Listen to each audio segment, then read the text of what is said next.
In the afterlife, in an ironic twist, the spirit of life has become demented and twisted over countless years of time, and now, instead of helping spirits transition from life to death, she has instead begun to harvest the souls of the dead in efforts to escape her duties bound by the fates. At first, the spirits attempt to escape the afterlife, but as there is nothing but the void outside, they cannot escape. At the forefront of the harvesting, the spirit of life has made the spirit of death her emissary to claim the last few souls remaining. The view then pans to a desolate area of the afterlife where only one soul is left standing. The girl's soul seems almost unaware of the things going on around her, almost in a trance-like state as the spirit of death comes to claim her. Being one of the last few souls left, death takes his time, taking a brief moment to speak with the soul before taking its last echo of existence. Death asks, "Why do you not run to escape?" She answers, "I have nothing left to escape to. I have already lost my twin soul." Death lets her explain. He was one of the last few that stood up against the madness and chaos engulfing this world, but he wasn't strong enough to overcome the spirit of life and is no more. This explanation triggers a long-forgotten memory within death itself, forgotten over eons of time, as he too used to love the spirit of life, and to be bound to her forever, he took on the role of the Grim Reaper, to at least in some way always be able to find her, yet she is now lost. Death has a moment of internal conflict and then finally speaks. "Tell me, what would you do if you had the power to change all of this?" Without hesitation, she softly answers, "I would bring him back, as without each other we are nothing, and then return life to those who have lost it." Death reaches inside itself and pulls out a glowing purple orb of energy and extends his arm to the lonely girl's spirit. As he crumbles away, he speaks his last words. "Go, save this dimension and recover what has been lost. As my last request, this is what I ask of you." The girl's ghostly form, almost completely transparent, now has a faint purple glow within its outline. As the last fragments of death disappear, his ghostly voice speaks within the girl's mind. "With my power you can travel into the void where the lost soul's last remnants reside and restore them to the afterlife. There you will find the one you've lost." An incredible surge of power awakes the girl from her trance-like state, and the urge to run sets in, sending her barreling towards the walls of the afterlife. At first, what feels like floating in water then turns to the feeling of flight, except there is nothing but blackness all around her. She propels forward after an incomprehensible amount of time, sees a faint dim light in the darkness. She can feel herself coming closer to this, and an image of her long-lost love flashes within her mind, and suddenly her outline appears to become just a sliver more whole. She slowly realizes that the closer she comes to her love, the more full her spirit becomes as well. This compounds with the spirit of death's power, emitting a purplish trail behind her as she is able to fly faster now within the never-ending vastness of the void. The light grows brighter, and she can almost make out the edges of this dim grayish light as memories of the life she and her twin soul made together in the life of the living flash within her mind. For just a moment she flashes in full spirit form, and combined with death's power, a pulse of energy shoots outward. She notices this and uses this energy to launch forward, breaking through the grayish veil. This moves her to a dimension, one that exists between realms. More and more of her memories of her life with the living and her twin soul come back to her mind like a flood, almost guiding her back to him, acting as a beacon within this infinite land of the unknown. She suddenly sees a bluish hue up ahead, and she flashes again, moving faster. The blue shade turns around as she finally reaches him. At first, he just stares at her, not knowing who this person is. Then they both flash, slow at first. Then little by little, the energy between them brings the now full memories within the girl's mind into his, and he begins to take a more complete form. Their hands slowly begin to lift, and he remembers that he was with her. Their fingers become closer until they are almost touching. A tiny spark erupts between their hands as they link together, clasping hands finally after what has felt like centuries. He softly says, "You found me. I can't believe it. I'm so sorry I foolishly tried to fight. I should have spent my last few moments with you." She pulls him closer and his ghostly arms wrap around her tightly. A bright bluish purple flash of light explodes as they embrace, and while they are both still in a ghostly form, they are somehow more full than ever before. They then notice another soul among the void in a grayish outline. They approach and ask its name and begin speaking with it.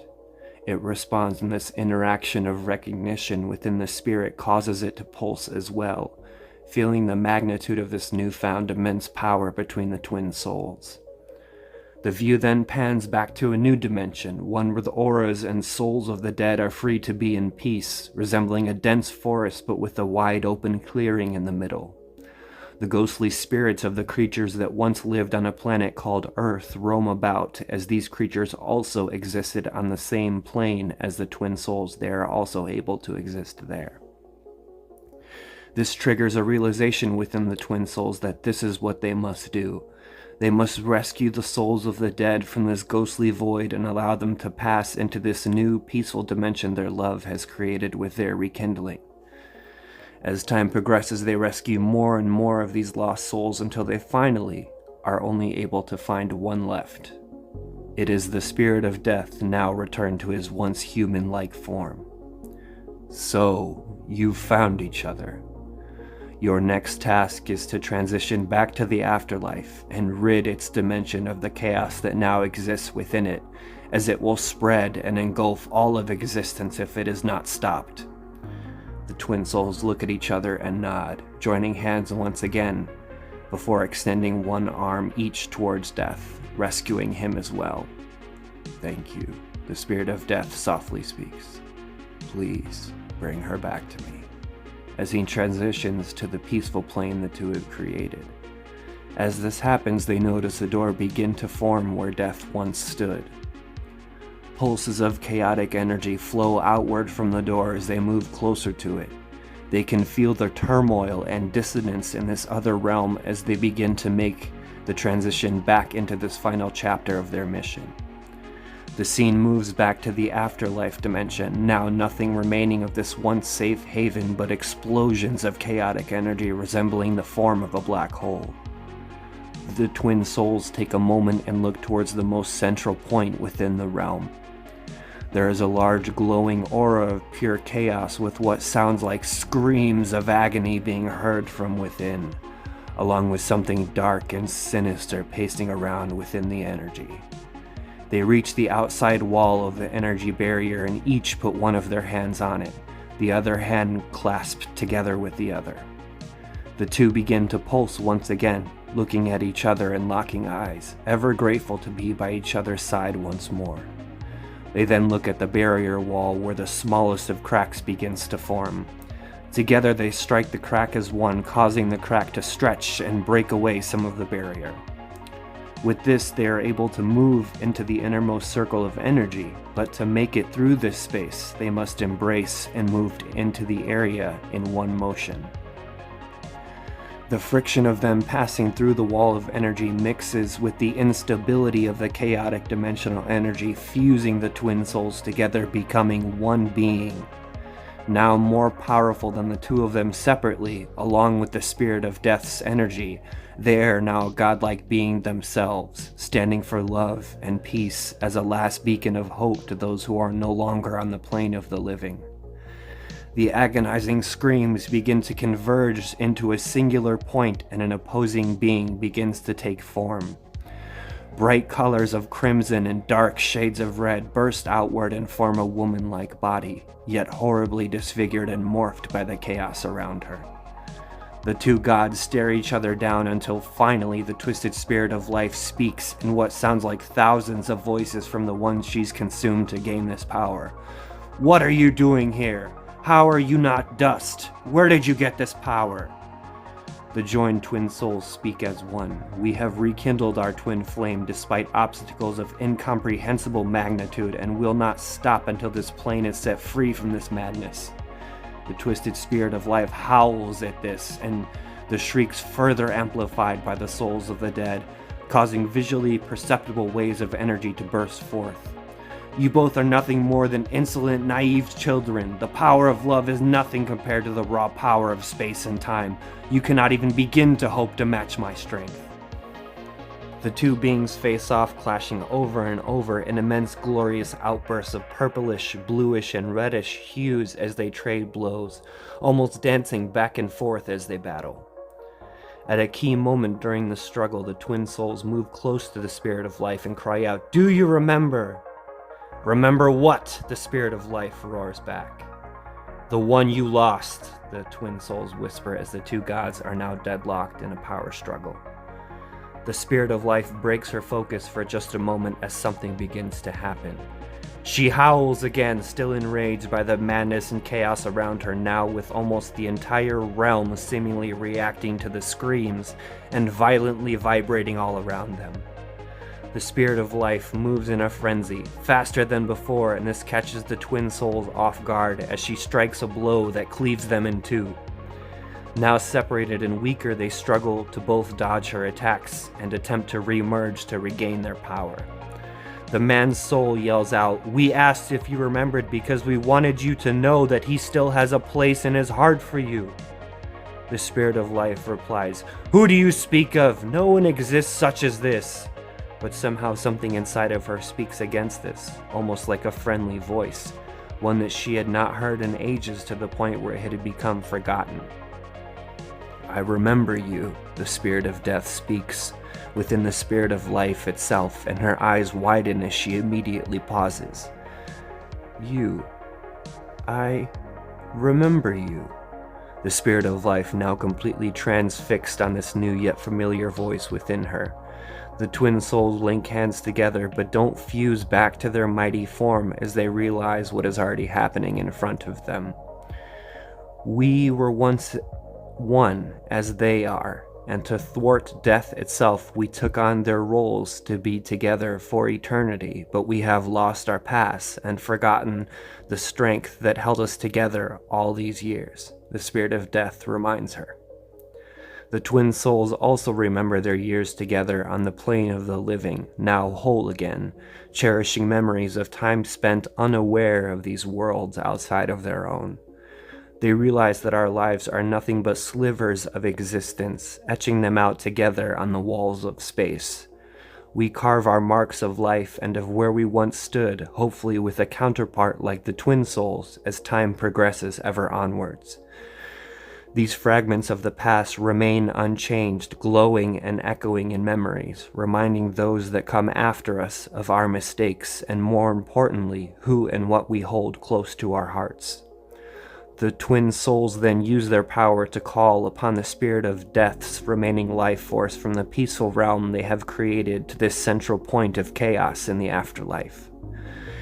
The spirit of death emerges from a bright white doorway, and the spirit of life turns towards the three. Together as one, life and death look towards each other, and death softly speaks. "I remember, and I've waited so long for this moment. We lost ourselves before we could realize it and became lost to the duties bound to us by the fates." Life and death stand in front of each other, and just as the twin souls did, their hands begin to rise towards each other. They embrace, and the entire dimension shakes as the colors of mixed grays and reds from the chaos around them begin to resemble the purplish glow of the peaceful realm the twin souls have created.